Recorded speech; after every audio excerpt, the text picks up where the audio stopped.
So I've been on a kind of journey for a few years now, trying to understand the who's and the whys and the hows, those profound answers, that make all of this make sense. You want to know what I realized? It's that the things that truly matter, those profound answers that we're all searching for, it's not found in some spiritual text or ritual. It's not found in some guides or deities or other worlds or religions. It's found in us. It's found right here in the connections and the experiences we share with each other and with this planet right beneath our feet.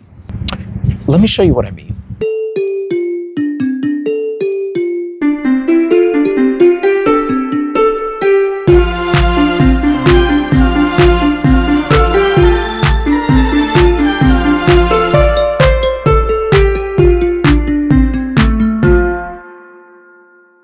So today is an important day, but before we get into it, we're going to need some coffee. Introducing the espresso machine and the coffee bean grinder we got for a total of $15 at the thrift store, complete with the kind of beans that I like. And the cutesy little Gilmore Girls mug because it is my wife's comfort show. The funny thing about this espresso machine, my wife and I had been talking about it a week before we ended up getting it. Never talked about espresso before, but that week we were having some discussion about the difference between espresso and drip coffee, and we looked up espresso machines, saw they were way too expensive, and we're like, maybe we'll find one at the thrift store we usually go to every Saturday. Sure enough, that weekend we found one. Never found one before that, haven't found one since, and it brings up a really good question. Did we talk about it that week? Because on some subconscious, energetic level, we knew we were about to get one? Or did talking about it bring it into existence? Or is it all just coincidence and this is just a little delusional part on my end? Who knows? So today, my Honey Bunches of Oats has an art gallery that we're going to attend. So I'm going to bring you with me and we're going to have some fun. We're going to go and see what other creative people have done. I'm going to get to showcase my baby's new piece that she made specifically for this show. And we're going to see if we can discover something real. First things first, we're going to upgrade the fit so I don't look like a bum. This is the painting that you're bringing with you to the art gallery. So what is the story behind this painting? What is the message? What was the inspiration? Well, this half is me painting myself from memory. And then, where's my finger? This half was me painting myself from a photo. And it's pink and purple because those were my favorite colors as a kid, but also because whenever anyone says that, the people, psychic people, and they see your, aura. Oh, yeah. Everyone's always like, your aura's pink. But I feel like, so that's kind of part of it. But I also just feel like I really resonate, with black and pink. And, if I were to paint myself in a color, that would be the color. The stars I had already had. And I feel like they fit in because I'm very much, stars are kind of in line with the Aquarius, symbolism. Yeah. So. Also very, whimsy. Well, I had already drawn them. I just love stars. And so I had already drawn them. And then for my birthday, which was kind of around the same time, I had put them on balloons and stuff. Oh, right. But then as I was painting this, there were kind of different ideas. And I was like, let me see how this would look if I stuck it on. And I liked it, and so I made a lot more. And then I stuck them all on. And I think it adds to it. It gives it a weird sense of whimsy. And I like that my face doesn't really have much of a expression because that wasn't what it was about, but these are really expressive. If you can probably zoom in, you can see how expressive they are. And even I really like this little guy down here, wherever he is. Where is he? Right here. That guy. I like him a lot. But yeah, they're very expressive. So. All right, we made it out of the house. We are on our way to the art gallery. How are you feeling? I am all right. You are all right. Good.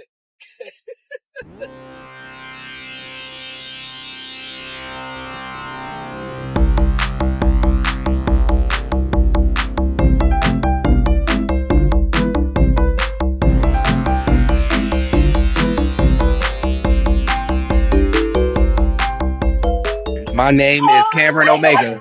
Cameron Omega. Yes. Hell yeah. I didn't know that was your last name. That's a dope ass last name. So, fun fact, it's my middle name. Gotcha. So, yeah. What's your well, I guess You don't have to worry about my last Yeah. name. But Fair. That's valid. it's funny because when people ask my name, they think it's like an artist name or I'm like lying or something. I'm like, no, it's like on my birth certificate. That's what's yeah. up. Cameron Omega. Hell Yeah. yeah. So, one question for you. What is the best way to live life? What do you think? The best way to live life, that's okay. That's a hard question to ask like out of left field. It's gonna sound selfish, but it's not. The best way to live life is for yourself. So I think we live in a society that has a lot of real fucked up expectations for people.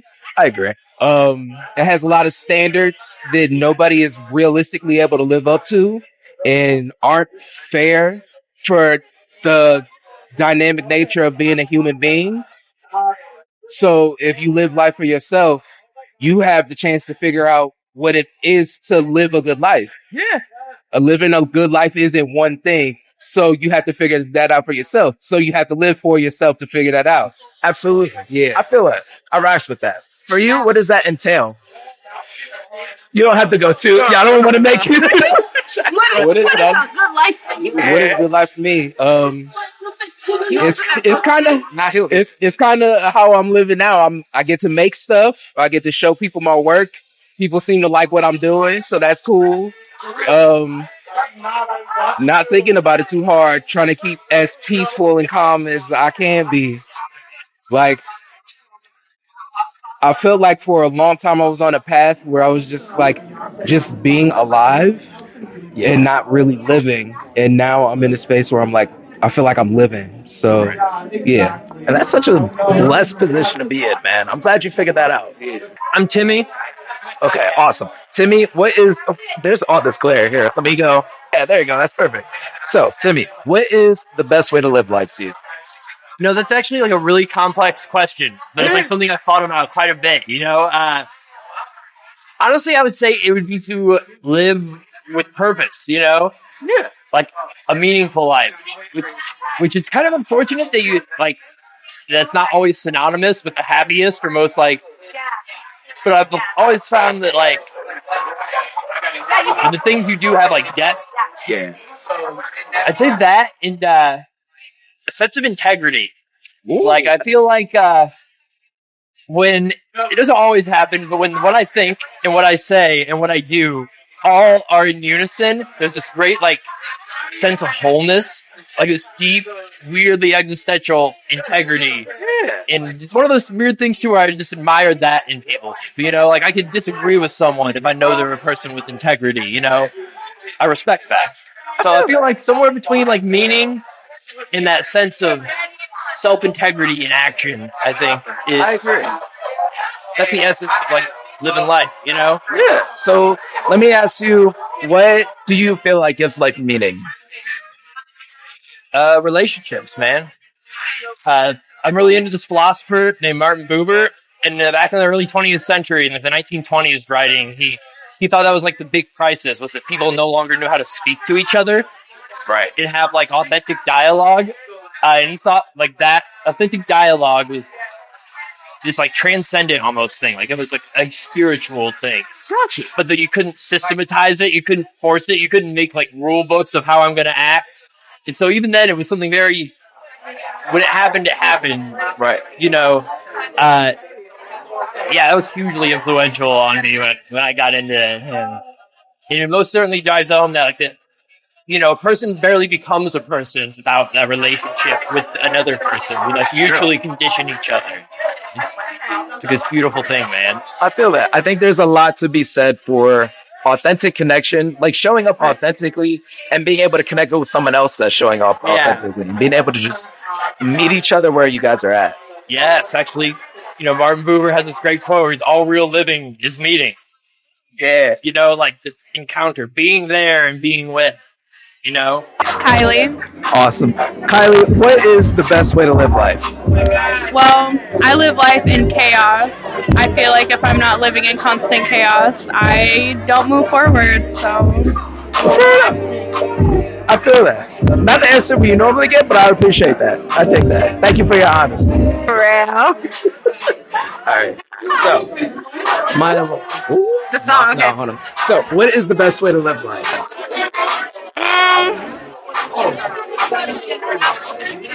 I guess authentically, and by that I mean trusting what feels right for you, like leading of like, does this decision feel like it's leading me somewhere, or does it feel like good in my body? That kind of way.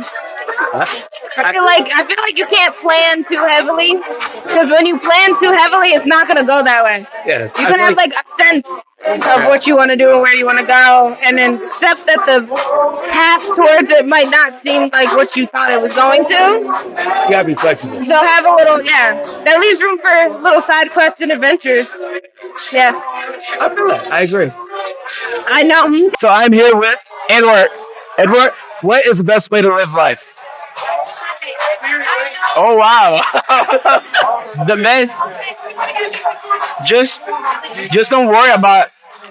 You know what? It's not that hard. You know. Just live the moment. That's it. You know. Just live the moment and enjoy the moment, because we're just passengers. You know. Yeah. That's it. Yeah. Hell yeah. I don't even need to say anything out of that. Let me hear what. Kristen Peck. Awesome, Kristen. Before I ask you the question, what is the best way to live life? Can you just repeat what you said? I think if you can master the art of saying sorry and thank you in 100 ways, then you're on the path to righteousness and you are on your way to next level learning. Hey, yo, amen. Everybody kind of like downplays that though. The please and thank yous matter. They matter. They matter. And if you can do that to yourself, that's a big one, especially when it comes to like self-love, and to be able to like forgive yourself, you know, for the past mistakes, for the daily grind. absolutely. And I'm so grateful for you for asking me this question for the first time. That is not a retake. Did you make that your answer, or do you want to go back to the answer you had before? I think if you could do anything over again, you'd be robbing yourself of the lesson you learned the first time. You might as well release the tape. So I'm here with Victorion Brown. Victorion. What is the best way to live life? Damn, freely. As long as you're taking care of yourself, not hurting nobody, do your thing, bro. Express in every way you can. In every way you can. Hell yeah. I feel that. Live and let live. Don't hurt nobody else. Just live your best life, right? I feel Yes, sir. Yes, sir. So there you go. Thank you for coming out with us on that outing. I hope you had as much fun watching it as we did experiencing it. Were you able to see what I meant?